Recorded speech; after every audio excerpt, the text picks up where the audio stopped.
Washington Commanders and the New York Football Giants. The Commanders are 2.5. There are some twos as well.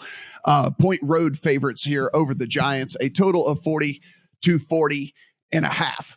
So, Adam, this is one of those deals where you have to start your handicap with basically just saying, are the Washington Commanders 2.5 points better than anybody? Are they better? Are they 2.5 points better than, okay, yeah, we'll say the Texans for sure. We'd say the Bears maybe, whatever. But like now, are they 2.5 points better than anybody on the road? And are they 2.5 points better of a team that at least has a pulse? I understand the Giants are dealing with an incredible amount of injuries, and that has really ticked them down as far as the power ratings go, right? A team that was teetering on the top 10, certainly now more in the mid-teens, if not lower teens, because look, if you have no wide receivers and you lost 4 starters on the defensive side, it's really tough to compete at a high level. I know there are people who are playing the Giants in teasers this week. I might ultimately end up doing something there. It is a game with a 40 total in which I could take a team up to 8.5, and that is always appealing and has been profitable. I haven't gotten there quite yet. What do you see here from a Commanders side that, again, is this the highest point you could ever buy the Commanders, or is this just a product of what we're seeing that the Giants are going to likely have to roll out with all this injury stuff? I think the injury part is massive for the New York Giants, but I think what you're looking at right now is that the Washington Commanders are the early season Giants. In a lot of ways, this is a team that has middling quarterback play, and we know how bad Taylor Heineke has been. But if you're going to try to peg when Taylor Heineke comes back to earth, then you're doing the same thing that you've been doing with the Minnesota Vikings, right? The run game in the last 5 weeks is top 5 in EPA per play. The defense overall in the last 4 weeks for Washington is top 4 in EPA allowed per play. Look, maybe as a Giants fan, I'm biased, right? Maybe I'm the one who's like, yep, this is what I was waiting for, right? Like, you knew they were going to come back to earth at some point. Okay, but legitimately, this team's coming back to earth because they don't have anybody left, because everyone is hurt. And in particular, Leonard Williams is questionable this week, and he makes a massive, massive difference to their run defense. So I see a game that's probably something along the order of Washington 20, Giants 10.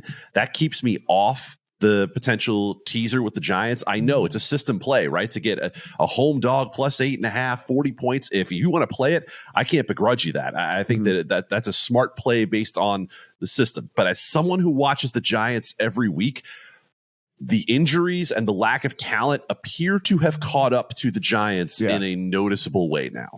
Yeah, that's the problem for me, Steven. The reason this is the only one that really fits the mold that didn't make my kind of teaser round this week. And like I said, maybe they will before it's all said and done, but probably not. And it mainly comes down to the fact that there's really no backdoor thing here with the Giants either, right? I mean, with all these guys hurt, all the receivers hurt, all the everything. It's I don't, if I'm sitting down 10 or I'm sitting down 13 and I need that backdoor cover, I just don't know if I have that, and that's why a teaser leg with the Lions, I guess, is always at least heartwarming, that, there's always the possibility for them to come back in the back door. Yeah. Or whatever, you've got them on right, where you've got all these, and there just isn't that on the Giants side of things. And so for me, it's tough whenever I look at it and say, if they don't front run, or at least basically keep this thing just, within a field goal the entire time, I'm probably going to end up losing this bet. And so that for me is what kind of kept me off of it.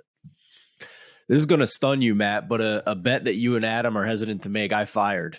I bet the board again this week.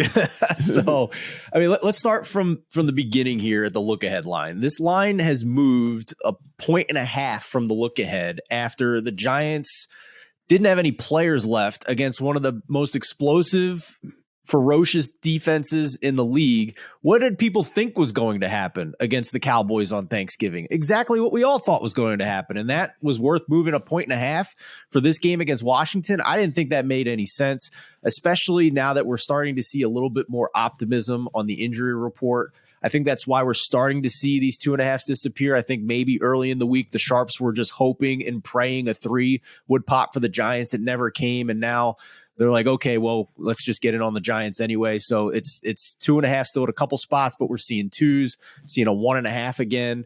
So there is interest in the Giants here. I think it is because they're getting healthier. Evan Neal returned a full participant, the right tackle. The center is back to limited for that offensive line, which is big against the Washington front four, who's generating a top 5 pressure rate despite being below average blitz rate. So it's a difficult matchup on defense, but I think there is optimism. I think there were a ton of guys return to practice on Thursday. I'm hoping that continues in a positive direction on Friday.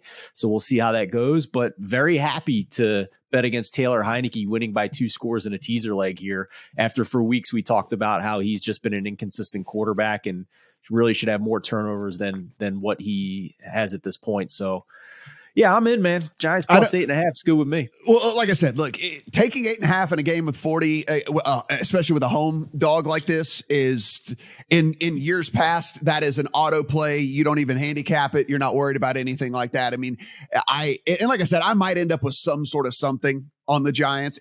I don't think it'll make the full round robin kind of play that I've got going on right now this week. But yeah, certainly not an anchor teaser leg like you like to say, right? This is one teaser. Yeah, this one I might pair with one that I really, really, really like and just kind of, try to get some extra exposure to that one. I'm just not buying in on the Commanders as a road favorite against it. I'm just not doing it against anybody. I understand that there's a pretty bad situation out there for the Giants from an injury standpoint.